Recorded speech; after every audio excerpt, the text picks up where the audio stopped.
Good morning. It's January 17th, 2025, Friday morning. It's about 8:20 a.m. US Eastern Time. I'm having my coffee in this cup today. It's written in the cup, find joy in everyday blessings. Find joy in everyday blessings. This reminds me of a speech that I did at Toastmasters 2 weeks ago. And I was talking about the difference between happiness and joy. It's interesting how, so I made a short video here on YouTube, and then I also made a longer speech at Toastmasters, about 10-minute speech about that. I mean, there was other parts also in that speech. However, and it was an in-person meeting, and it's interesting how when we talk about these things in public, how the impact is a lot more.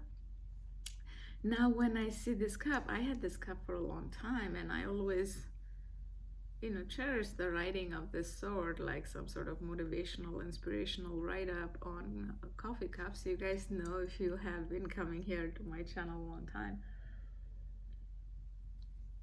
But after that speech, I look at the word joy in a very different way, in a better way. I was already looking at it in a good way, but in a much better way. And that evening, one of the mentor in my club, they were saying that how my speech was the first speech, and there was two other speeches, I think, after that, and how the theme of the evening changed to happiness and joy, which is amazing, right? Amazing. So I'm going to do another speech tonight. It's a little different. But yeah, I just wanted to talk about it because it was so interesting. So anything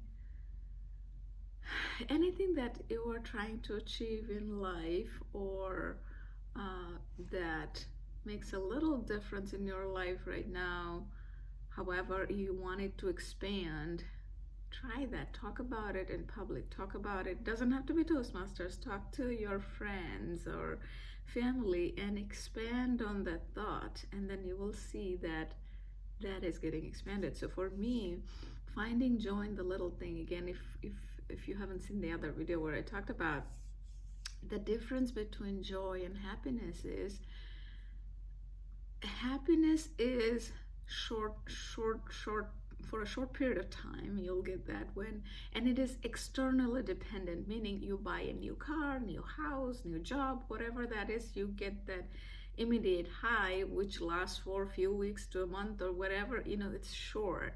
Whereas joy, the word which is shorter in length, is actually much longer lasting, and it comes from within. Like, example would be, for me, I really enjoy I didn't notice the word enjoy has joy in it. Anyway, I really enjoy drinking my hot cup of coffee in the morning, or when I have coffee with my friends and we chit chat, and that brings real joy. Because something that it's not externally dependent, because I enjoy it myself, and then also when I'm drinking with friends and just regular chit chat, those are the things that fills your happiness bucket, if you were to call it, right? So when you feel happy from inside, right? So for you, it could be, I don't know, when you read a book, if you're a book person, if you read a book, you get that happiness from inside, and you are not externally dependent. So anyway, if your focus is to magnify that, just talk about it in public, and it will have a so much different meaning to it. Because today, when I was picking up this cup, and it just popped in my mind more than the way I would assume. So that's an interesting concept.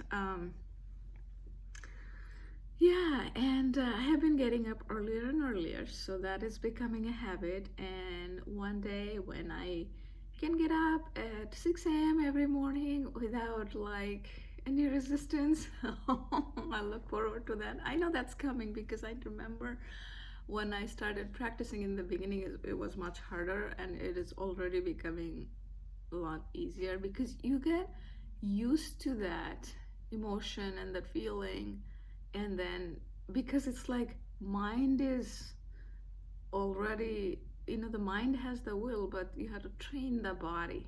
The body is the subconscious basically, and body comes up with all those reasoning. No, the bed is cozy, you're gonna stay in bed and all of that, and then it just keeps trying. But even though the conscious mind is 5%, subconscious is 95. This is more powerful. This is the master. Okay, this can control this whole thing, but you just have to keep doing it, keep doing it.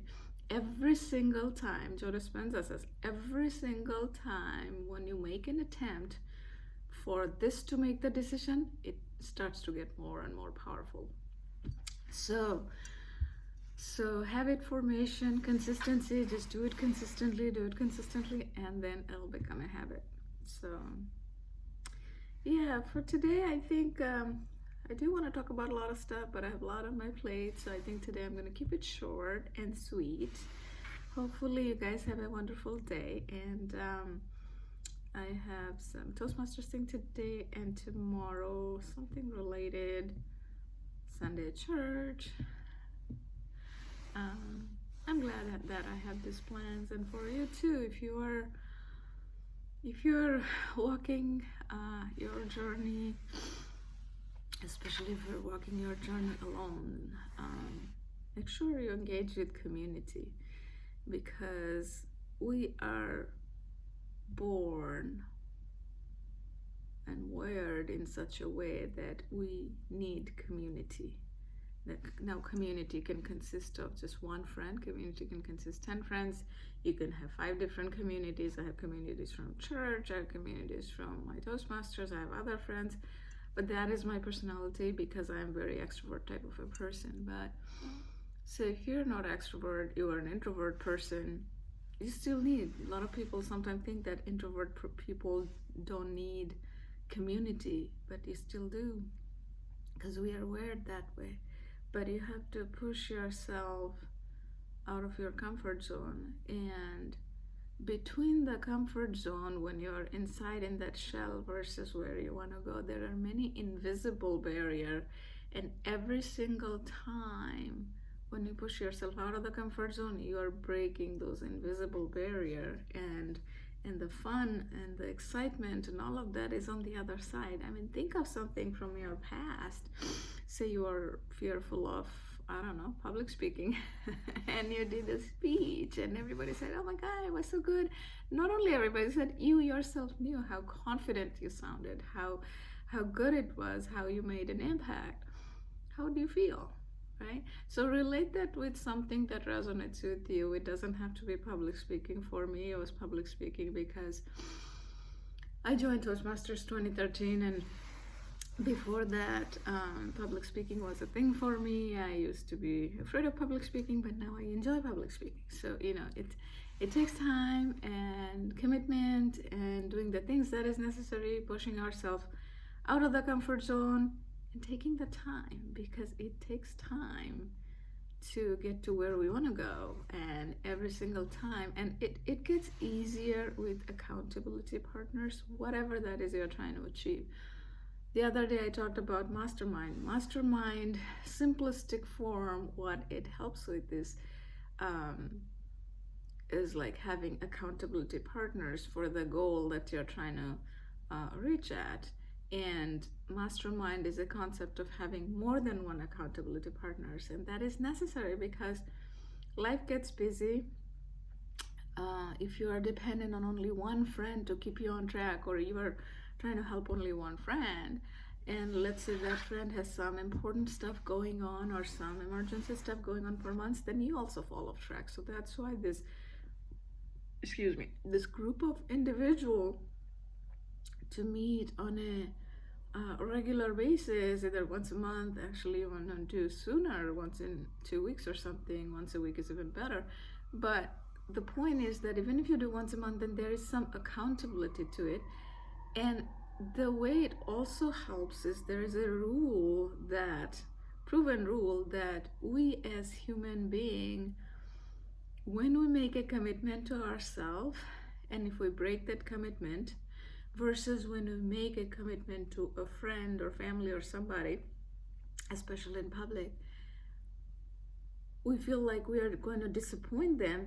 The thought of disappointing others is way more than disappointing ourselves, and that is why we end up reaching those goals, because we made a commitment to the group. So that's how the mastermind group helps really, really well to achieve your goals faster. And nobody else is setting your goals. You yourself are setting the goals because you want to reach there, but we ourselves, without any help of the accountability, we can reach there, but it could take a long time.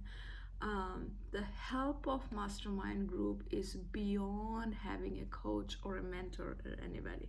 So try that with your, it doesn't have to professional, career related mastermind group.